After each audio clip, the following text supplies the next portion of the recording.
Indah, jadi kapan kamu menikah? Nenek sudah tak sabar menggendong cucu sendiri. Nek, aku saja belum punya pasangan, masih sibuk rebahan dan nonton drakor. Coba kamu lihat tetangga sebelah, anaknya yang seumuran kamu sudah menikah dan punya anak satu. Kamu kapan? Tapi Nek, dia menikah 2 bulan lalu, tiba-tiba udah lahiran, positive thinking saja, mungkin hasil nyicil. Oh, tapi kuharap kau cepat menikah, usahakan cari yang berseragam. Sama anak SD? Bukan, maksudku polisi, tentara, pilot, asal jangan pemuda Pancasila. Kamu kan tidak hafal Pancasila. Ngeles. Tunggu. Ini nenek sudah merangkum dari YouTube, cara punya pasangan yang berseragam. Nek, nenek punya akun YouTube juga. Kau tak percaya kan? Nenek punya IG, TikTok, Tantan, micet. Wah, suhu. Cara mendapatkan cowok berseragam. 1. Wajib berprofesi sebagai perawat.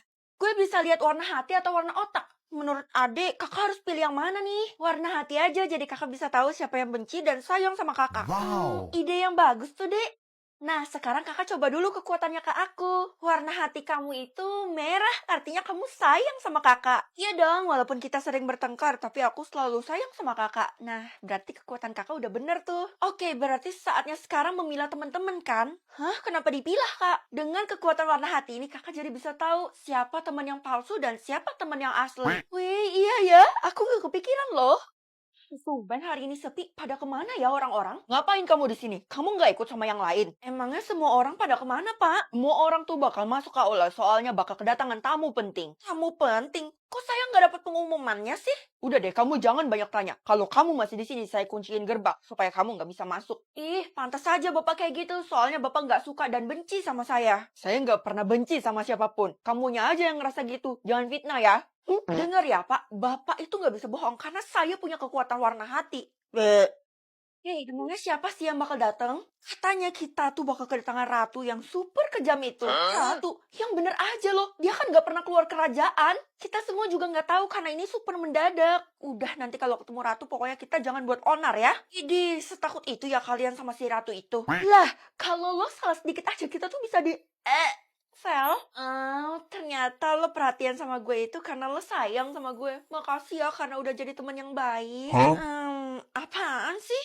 Anak-anak, semuanya harap berbaris dengan rapi dan disiplin ya. Udah deh Bu, langsung ke intinya aja. Kamu berani nyelak omongan saya ya? Kalau gitu saya nggak bakal kasih kesempatan kamu buat ketemu dengan ratu. Lah, emangnya salah saya sebesar itu sampai dihukum Bu? Iya, jadi kamu harus menunggu di kelas sendirian sampai kita semua selesai. Gawat, jangan Bu. Kasihan Feli, soalnya dia pengen banget ketemu sama ratu. Walaupun ratu terkenal kejam. Lah, sejak kapan gue ngomong kayak gitu? Gak ada ampun. Pokoknya Feli harus menunggu sendirian dan tidak diperbolehkan bertemu dengan ratu. Maaf ya Vel, gue gak bisa berbuat lebih. Udah gak apa-apa, gue turutin aja nih mau guru. Makasih ya karena lo udah belain gue.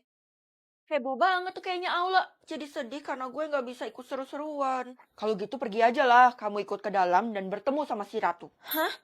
Loh, kok berubah? Kenapa Bapak tiba-tiba sayang sama saya? Ada beberapa faktor dan hal yang membuat saya berubah. Udah, pokoknya saya mau yang terbaik untuk kamu. Ih, jangan gitu deh Pak. Saya jadi geli dan bulu kuduk saya merinding. Gini aja, supaya kamu bisa masuk dan bertemu sama Ratu, kamu gantiin pekerjaan saya anterin minum buat Ratu. Ya udah deh, kalau maksa gitu, aku bakal anterin minuman ke Ratu. Lagian kenapa sih pakai maksa banget buat ketemu sama Ratu? Semoga aja gue nggak diusir. Permisi, saya mau ngantar minuman. Loh, bukannya saya sudah suruh kamu diam di kelas ya? Kok kamu masih di sini sih? Berani banget. Saya cuma mau nganterin ini minuman, gantiin tugasnya Pak Satpam. Lagian jangan marah-marah lah, Bu. Nanti cepet tua. Nih, Ratu udah punya minum. Ih, kayaknya kamu harus saya cubit deh supaya kamu jerak. Au! Ada apa ini? Ratu? Ya, gue bakal buka sekarang. Semoga aja gak kenapa-napa. Dia beneran mati dong. Duh, gimana dong? Berarti kita semua udah ngabisin dia tanpa menyentuh. Kira-kira kita bakal ditangkap polisi nggak ya? Ya udah deh, mending kita kabur. Hah? Ini udah di surga ya? Astaga, kakak khawatir banget sama kamu. Kenapa sih kamu lepas maskernya? Aku nggak mati, Kak. Tadi kan maskernya aku lepas gara-gara disuruh sama teman-teman. Tadi kakak cepet-cepet pasangin lagi maskernya sebelum kamu terhirup udara kotor itu. Kamu ini bikin kakak deg-degan aja deh. Oke, makasih ya Kak udah nyelamatin aku. Masker yang gue lepas dari teman-teman kok nggak ada di dalam tas ya? Terima kasih karena telah membantu saya. Nenek, sekarang kamu sudah bisa bebas masker selama 1 hari. 1 hari? Yes, itu berharga banget, Nek. Kamu bisa datang ke alamat nenek ini kalau kamu butuh bantuan. Wah, aku pasti datang, Nek. Tungguin aku ya. Nenek, tunggu kedatanganmu. Loh, Feli, kok kamu nggak pakai masker sih? Aku udah bebas masker berkat nenek itu, mah. Aduh, kan mama udah bilang kalau sebenarnya kamu itu ngelakuin kejahatan. Terus sekarang nenek itu ada di mana? Kamu nggak boleh ketemu dia lagi. Tuh, ada di sana. Loh, kok hilang? Kamu harus hati-hati sama nenek itu. Jangan sampai kamu kayak mama. Maksudnya kayak mama gimana? Pokoknya jaga jarak sama dia deh. Lo nggak apa-apa, Vel. Gue khawatir banget. Seperti yang lo lihat, gue malah lebih sehat daripada yang sebelumnya. Mereka semua ngerasa bersalah karena udah nyuruh lo lepas masker. Tapi mereka nggak tahu kalau lo masih hidup. Lo tenang aja, gue udah punya rencana tersendiri buat mereka. Nih, gue bawain lo masker cadangan biar lo bisa ganti kalau udah merasa nggak enak. Wah, lo baik banget. Supaya teman-teman gak banyak tanya dan curiga, gue pakai masker dulu deh. Gue gak boleh terlihat mencurigakan. Bukannya dia udah mati? Jangan-jangan dia bangkit dari kuburan. Kalau gitu dia hantu dong. Kan gue diselamatin sama kakak gue. Emangnya kalian jahat banget udah mau ngabisin gue? Lebih jahat lo karena ngelepas 3 masker teman kita sekaligus. Hari ini pelajaran kita adalah olahraga lagi. Itu lari sejauh 20 km. 20 km? Bisa-bisa kaki kita udah gak ada rasanya, Pak. Terserah, kalau kalian gak mau naik kelas, gak usah ikut aja. Setidaknya gue gak bakal pingsan karena gue bisa lepas masker. Ya udah, saya ikut, Pak. Saya juga. Kita semua ikut, Pak. Baiklah. Kayaknya gue mau naik mobil aja deh sampai ke tempat tujuan. Lo sendiri tahu kan kalau Pak Guru seserem itu? Jangan coba-coba buat curang deh. Tapi gue gak bakal tahan lari 20 km pakai masker. Gue duluan ya. Lo kebanyakan ngomong, jadi waktu kita cepet habis. Loh, Vel? Lari dimulai dari hitungan 3, 2, 1. Hah, udah gak ada orang. Saatnya gue buka nih masker. Aduh, capek juga ya. Hai, Vel. Mampus, gue ketahuan. Gak apa-apa, lepas aja. Lo pasti ngikutin apa kata seorang nenek jahat itu kan? Kenapa lo bilang dia nenek yang jahat? Dia tuh baik banget sama gue. Lo pasti belum tahu ya kalau sebenarnya dia itu... Kamu tuh ya dipanggil 100 kali pun gak bakal denger. Capek mama manggil kamu. Aku gak denger, Mah. Mungkin suara mama kekecilan kali. Enak aja, mama udah pakai toa buat teriakin kamu. Pokoknya mulai sekarang indera pendengaran kamu harus ditajamkan. Hah? Kalau indera pendengaran gue ditajamin, jangan-jangan gue bisa denger sebut bisik-bisik lagi. Apa lo bilang? Indera pendengaran lo ditajamin? Iya, ini karena pilihan nyokap gue. Berarti sebentar lagi telinga lo bakal berubah dong? Berubah gimana maksud lo? Bakal berubah jadi aneh kayak gitu. Hah? Kenapa telinga gue jadi panjang kayak gini? Kasian banget tuh anak telinganya jadi panjang. Mukanya jadi jelek gara-gara telinganya kayak begitu. Kenapa sih kalian dari tadi jelek-jelekin gue mulu? Hah? Dari tadi kita cuma diam doang kok. Tiba-tiba lo nuduh kita.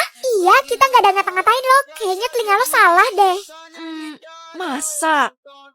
Gue yakin dan gak mungkin salah kalau mereka ngatain gue. Karena indera pendengaran gue udah ditajamin kan? Apa saya adain ujian mendadak aja ya? Jangan ujian mendadak, Pak. Karena saya belum belajar. Saya udah 5 jam gak ngomong. Kok kamu bisa tahu apa yang saya omongin dalam hati? Jangan-jangan gue bisa dengar omongan hati seseorang. Enggak kok, Pak. Mungkin saya salah dengar. Baiklah, karena sudah ketahuan, saya batalkan ujian mendadaknya. Re, gue rasa ada yang salah deh sama telinga ini. Telinga itu kan tugasnya cuma buat najamin telinga lo. Iya, gue tahu. Tapi saking terlalu tajamnya gue sampai bisa denger isi hati Kalau seseorang. gitu, coba lo denger apa isi hati dari anak baru itu. Oke. Lo lagi dengerin isi hati gue kan? Apa katanya? Kenapa lo sampai sekaget itu? Enggak kok, dia nggak bilang apa-apa. Telinga itu akan lebih menarik perhatian banyak orang. Ya iyalah, kan bentuk telingaku beda dari yang lain. Bukan, tapi karena kamu bisa tahu isi hati seseorang. Kok Nenek bisa tahu? Aku udah mulai risih sama telinga yang super tajam ini, Nek. Justru itu akan membantumu mencari tahu isi hati dari anak baru itu. Anak baru? Pak, murid baru itu pindahan dari mana ya? Bapak juga kurang tahu soal itu, tapi kamu harus temenin dia ya. Temenin? Bapak mau saya jadi temennya? Iya, kamu kan orangnya pandai berteman. Saya mau kamu gali sedikit informasi tentang dia. Kenapa Pak Guru ini nyuruh gue gali informasi ya? Pasti Bapak mau manfaatin telinga saya yang super tajam ini kan? Satu sekolah menaruh harapan kepadamu. Bapak percayakan ya? Kalau gitu pasti sekolah lagi nyembunyiin masalah besar. Oke, Pak. Hai, kenalan yuk. Lo anak baru kan? Dia bisu, Vel, jadi gak bisa ngomong. Iya, jadi susah berkomunikasi sama dia karena kita gak bisa bahasa isyarat. Oh, gitu. Ya udah deh, nggak jadi. Lo harus temen gue di belakang sekolah pas pulang sekolah. Barusan lo ngomong sama gue. Udah punya telinga panjang juga masih budak sih, Feli. Kayaknya emang ditakdirin gitu sih. Gue tahu kalau sebenarnya lo bisa ngomong dan pura-pura bisu kan? Tapi gue beneran bisu. Dan cuman lo yang bisa dengerin gue karena indera lo ditajamin. Tapi buat apa lo manggil gue sampai kayak gini? Gue mau bawa lo ke suatu tempat dan lo harus dengerin isi hati mereka. Hah? Lo mau gue nguping? Gak nyangka, ternyata anak baru ini mau manfaatin gue. Ini semua demi kebaikan lo. Lo harus nguping di rumah ini. Ini kan rumahnya Pak Guru. Gak mau bisa-bisa nanti gue dikeluarin dari sekolah. Lakuin ini demi semua orang. Emangnya ada apa sih sama rumah ini?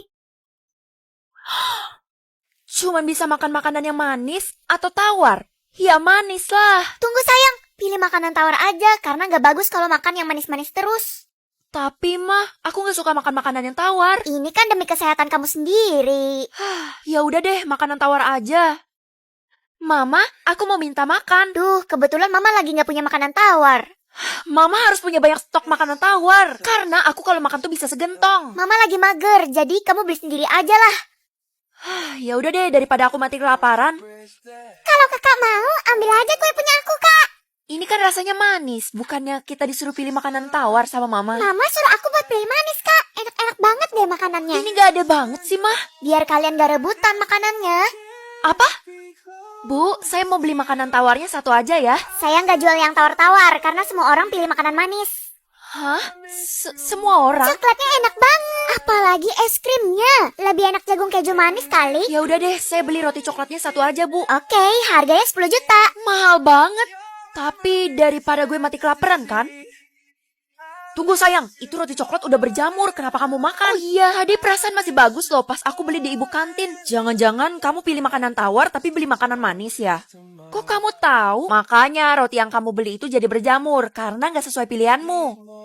Terus gimana dong? Kalau aku kelaparan, nanti aku tambah kurus. Untung aja aku punya stok makanan tawar. Wah, makasih ya. Makan yang lahap ya.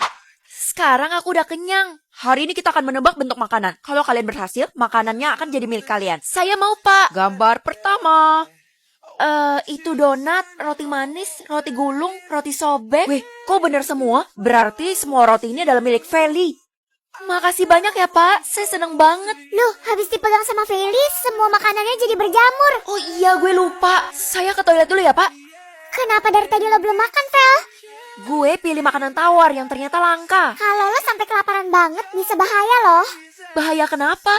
Paling cuma mati kelaparan kan? Enggak, keluarga lo juga akan ikut menanggung imbasnya. Berarti mereka semua bakal meninggal juga. Iya, bener.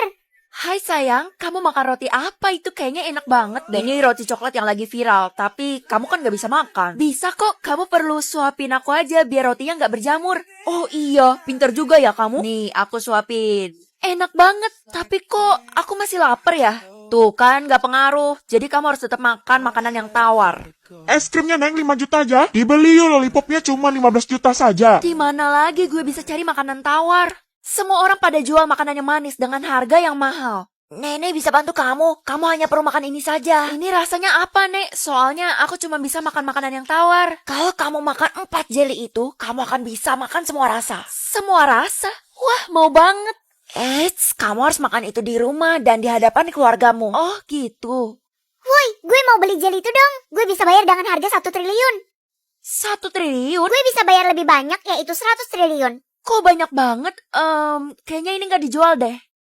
Ma, bukain aku dong. Kamu gak boleh masuk karena kita lagi makan. Bener, nanti makanannya jadi berjamur lagi. Ya gimana dong? Gue kan harus makan ini semua di hadapan mereka.